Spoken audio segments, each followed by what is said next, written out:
예수님께서는 우리에게 천국을 주시기 위하여 오셨습니다.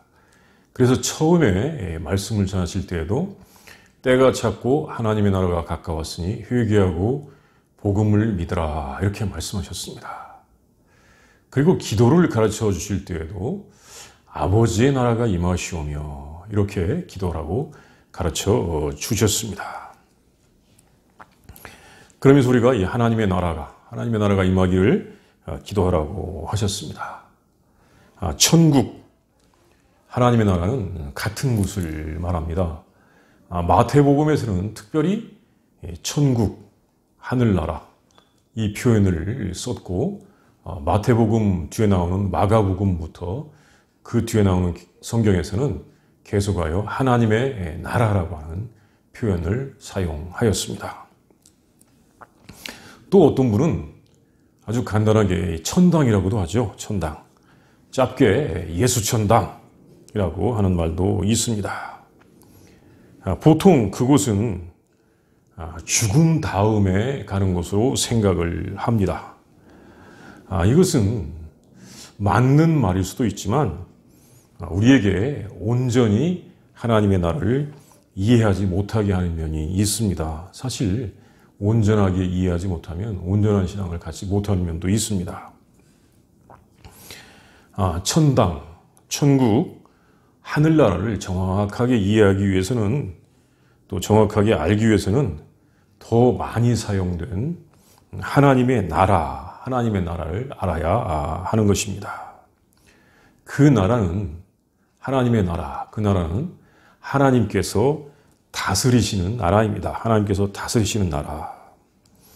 그 나라를 뜻하는 말이 보통 킹덤, 영어로서는 킹덤, 왕국이라는 말로 많이 되어 있는데 헬라어 원어에는 이 바실레이아가 사용됩니다. 그런데 이 바실레이아는 통치, 다스림의 뜻을 가지고 있습니다. 보통 책에서는 이 통치라고 하는 말을 많이 사용합니다. 하나님의 통치, 하나님의 통치. 그래서 그런지 저에게는 이 통치라고 하는 말이 별로 느낌이 안 왔습니다. 그런데 이제 50대 후반이 지난 다음부터 이 말이 다스림이구나 라고 생각을 하니까 하나님의 다스림이구나 하는 생각을 하니까 더 느낌이 잘 왔습니다. 그러니까 하나님의 나라는 하나님께서 통치하시는 곳, 더 느낌이 잘 오는 말로서는 하나님께서 다스리시는 곳이었습니다. 그래 이 천국, 하나님의 나라는 어떤 상태로 말한다면 하나님께서 다스리시는 상태, 장소로 말하면 하나님께서 다스리시는 곳입니다. 하나님의 다스림 또는 하나님께서 다스리시는 곳. 그러면 하나님께서는 어디 계십니까? 우리가 알듯이 하나님은 어디든지 계십니다. 하나님은 안 계신 곳이 없습니다. 옴니프레전스라고 하죠. 옴니프레전스. 하나님은 이 지구에도 계십니다. 그리고 하나님께서는 어디를 다스립니까? 하나님은 어디든지 다스리십니다. 보통 잘못 생각하면 하나님은 이 지구는 빼놓고 육체가 죽은 다음에 가는 곳만 다스리시는 것 아닌가 이런 생각을 할 수도 있겠지요. 그러나 영원하신 하나님께서는 어디든지 다스리시는 것입니다. 그러니까 우리가 이 예수를 믿으면 천국에 간다고 하는 것은 예수님을 믿는 사람은 하나님의 다스림을 받는 것을 말하는 것입니다. 천국에 간다. 나는 이제부터 하나님의 다스림을 받는다. 이것을 말하는 것입니다. 믿음으로 구원을 받는다. 믿음으로 천국 간다는 말을 들으면 이것은 어떻게 생각하면 참 이 천국에 가는 것이 쉽다 하는 느낌을 주어서 이 천국에 가도록 하는 은혜가 정말 값싸게 주어지는 것이 아닌가 하는 생각이 들기도 했는데 하나님의 다스림을 받는 것이라고 생각을 해보니까 꼭 그런 것은 아니구나. 틀린 말은 아니라는 것을 알게 됩니다. 믿음으로 하나님의 다스림을 받는다. 이것이죠. 예.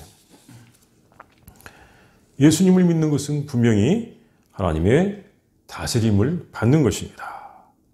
그것은 여기서부터 시작이 되어서 영원으로 이어지는 것입니다. 그리고 이제 우리의 육체가 죽은 다음에는 육신의 정욕도 없어지기 때문에 우리가 이 사실 하나님의 다스림을 받는 것을 가장 저항하게 하는 것이 육신의 정욕인데, 이제 우리의 이 육체가 죽은 다음에는 육신의 정욕도 없어지기 때문에 그때는 온전한 하나님의 다스림을 받는 곳에 있게 될 것입니다. 그것만이 꼭 천국이 아닌 것입니다. 중요한 것은 하나님의 나라는 육체가 죽은 다음에야 비로소 있는 것이 아니고 여기서부터 시작되는 것입니다. 왜 그러냐면 하나님께서 여기도 계시기 때문입니다. 이 지구에도 하나님께서 계시기 때문입니다. 예수님을 믿는 것은 여기서부터 하나님의 나라의 삶을 사는 것, 하나님의 다스림을 받는 것입니다.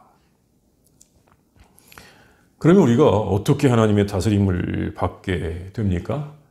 다시 반복하지만 믿는 것입니다. 믿음으로 천국에 가고 믿음으로 다스림을 받는 것입니다. 사실 그 믿음은 그것은 하나님의 법을 지키는 것입니다. 그 법은 계명입니다. 그 법은 율법, 계명은 사실 구약 성경에는 길게 나와 있는데 우리 예수님께서 그것을 아주 간단하게 요약해 주셨습니다. 요한복음 13장 34절에 보면 주님께서 이렇게 말씀하셨습니다. 새 계명을 너희에게 주노니 서로 사랑하라. 내가 너희를 사랑한 것 같이 너희도 서로 사랑하라. 이것이 우리 예수님께서 알려주신 하나님의 법의 내용입니다. 우리는 이 서로 사랑하라는 이 법을 지킴으로써 하나님의 다스림을 받게 되는 것입니다. 이것이 하나님의 다스림을 받는 데 있어서 아주 중요한 내용입니다. 하나님의 계명을 지키는 것, 서로 사랑하는 계명을 지키는 것. 그리고 또 한 가지는 뭐냐면 이제 하나님과의 인격적인 교제가 있어야 하는 것입니다. 그냥 그 하나님의 법만 지키고 나는 하나님을 모릅니다 라고 할 수는 없습니다. 하나님과 아는 것, 인격적인 교제를 하는 것입니다. 인격적 교제, 개인적 교제입니다. 이 교제에 있어서 중요한 것은 대화이죠. 대화. 그 대화하는 것이 하나님께 기도하는 것입니다. 사실 이 대화로서의 기도가 우리의 일방적인 독백이 아니고 대화로서의 기도는 아주 수준이 높은 기도입니다. 이렇게 대화하려면 내 말만 하면 되는 것이 아니고 하나님께서 하시는 말씀을 들어야 되기 때문에 어떤 것이 하나님의 말씀인지 그 음성을 분별하도록 하는 그것은 그 하나님의 말씀을 분별하는 지식과 또 믿음이 있어야 하기 때문에 굉장히 수준이 높은 기도이죠. 그러나 우리가 이것이 쉽지는 않지만 우리가 이 찬양하고 또 감사하면서 또 침묵하면서 겸손하게 들으려고 한다면 하나님의 음성을 듣는 것, 또 많은 여러 가지 소리들 가운데서 하나님의 음성을 구별할 수 있게 될 것입니다. 그래서 우리가 이렇게 하나님과 인격적인 교제를 하다 보면 하나님을 더 잘 알게 되죠. 하나님은 정말로 참 이 은혜로우신 분이시고 하나님은 자비로우신 분이시며 또 사랑이 풍성하시고 또 아주 지혜로우신 분, 그 진리, 지혜 자체이신 것을 알게 되는 것입니다. 그리고 그의 백성이 된 것, 그의 다스림을 받는 것이 정말 기쁘고 감사하게 되는 것입니다. 우리는 이렇게 여기서부터 하나님의 다스림을 받으면서 영원한 다스림을 받게 되는 것입니다. 이것이 바로 우리의 믿음입니다. 이 믿음이 우리 모두에게 있기를 바랍니다. 감사합니다. 우리 한번 기도하겠습니다. 사랑과 은혜가 풍성하신 아버지 하나님, 참으로 감사합니다. 우리가 예수님을 믿음으로 말미암아 천국 하나님의 나라에 가게 하여 주시니 감사합니다. 하나님, 우리가 이 예수님을 믿는다는 것이 바로 하나님의 다스림을 받는다는 것을 알게 하여 주시옵시고 우리 모든 성도들이 정말 하나님의 다스림을 받아 살게 하여 주시옵소서. 예수님의 이름으로 기도합니다. 아멘.